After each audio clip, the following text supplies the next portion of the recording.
Assalamualaikum and hello everyone. I'm Hasha Farana binti Ahmad as a moderator. Welcome to today's forum.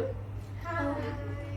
On how does socioeconomic status influence a student's educational opportunities and outcomes in the Malaysian context. Thank you for taking the time to join us. This forum is a platform to share insights, raise awareness, and explore solutions that can bridge the gap in educational outcomes among different socioeconomic status. Let me briefly introduce our panelists. Firstly, we have Ms. Nur Ainun binti Rahim as a school leader, Ms. Cherish Shara Wilson as a teacher, Ms. Juliana as parents, and Ms. Joy Velvet Jimickley as a community leader. Thank you for your participation in this forum. As a student, I can say that socioeconomic status affects a student's education in Malaysia in several ways. Students from higher socioeconomic families have more access to quality education, better resources, and support at home compared to those from lower social class families.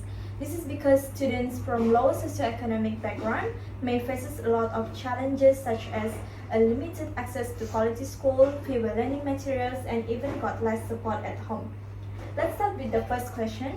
From each of your perspective, which factor has the strongest impact on students' academic achievement in Malaysia and why? As a school leader, I believe that access to quality learning facilities is the most significant factor affecting a student academic achievement.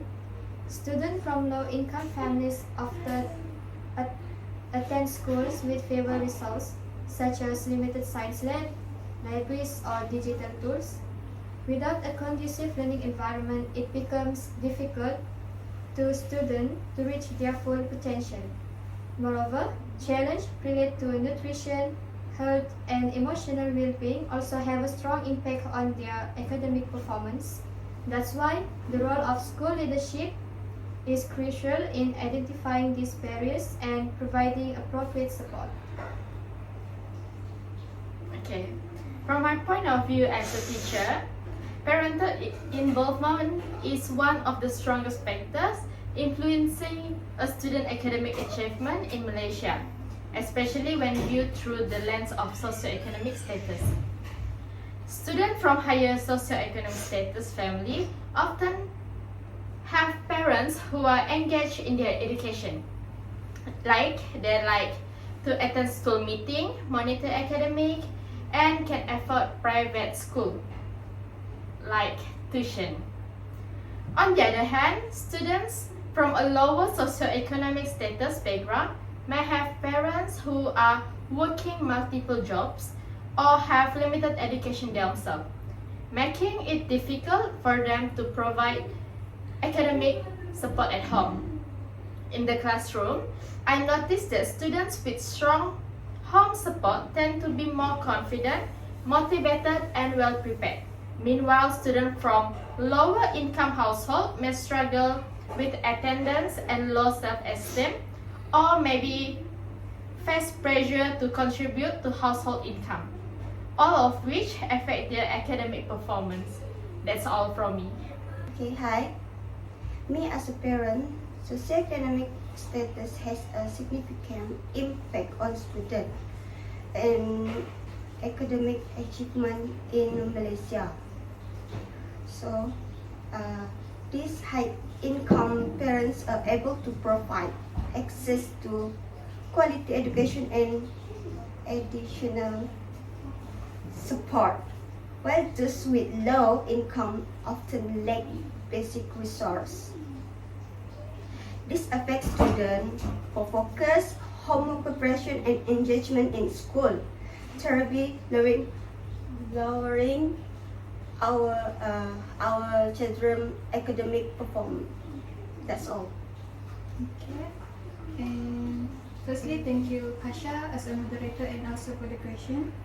I think as community leaders in rural school areas need to get more support from non-governmental organization and the NGO to make sure the school operates successfully.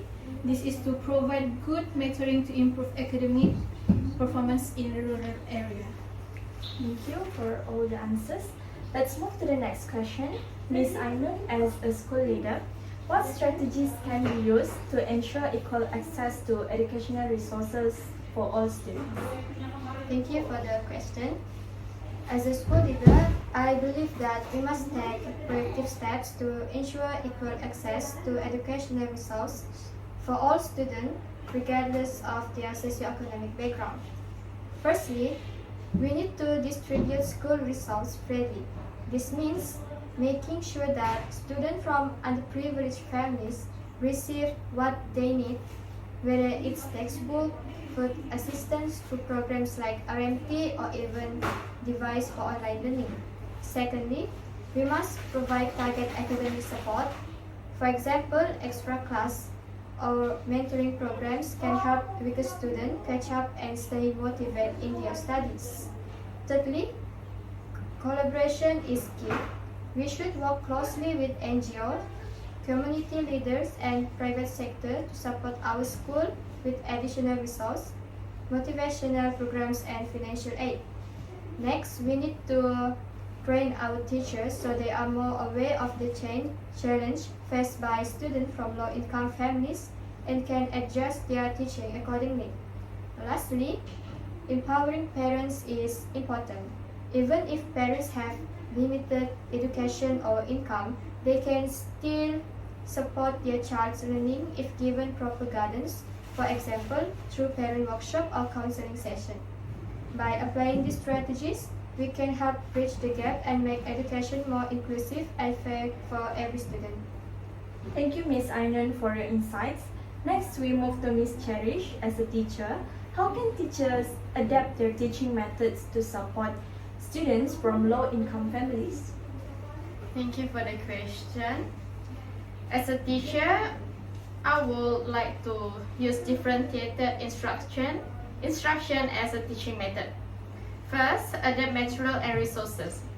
Teachers must recognize not all students may have access to the same resource, such like internet access and technology. Teachers must be prepared to adapt your teaching materials or find low-cost alternatives. Second, provide multiple learning paths. Some students may struggle with traditional methods of instruction. By offering a variety of learning strategies, such as visual aids, hands-on activities, or audio-video resources can help learning more accessible. Being a proactive teachers and empathetic teachers, it can create more equitable learning environment that helps all students thrive regardless of economic background. That's all from me. Thank you, Ms. Cherish, for your opinion.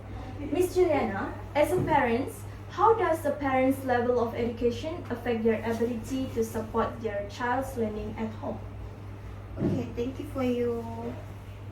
So, me as a parents level of educated influence learning support from home. And highly educated parents are better at helping with homework, communicate with their teacher, and setting her expectation. So, for encouraging high education goals.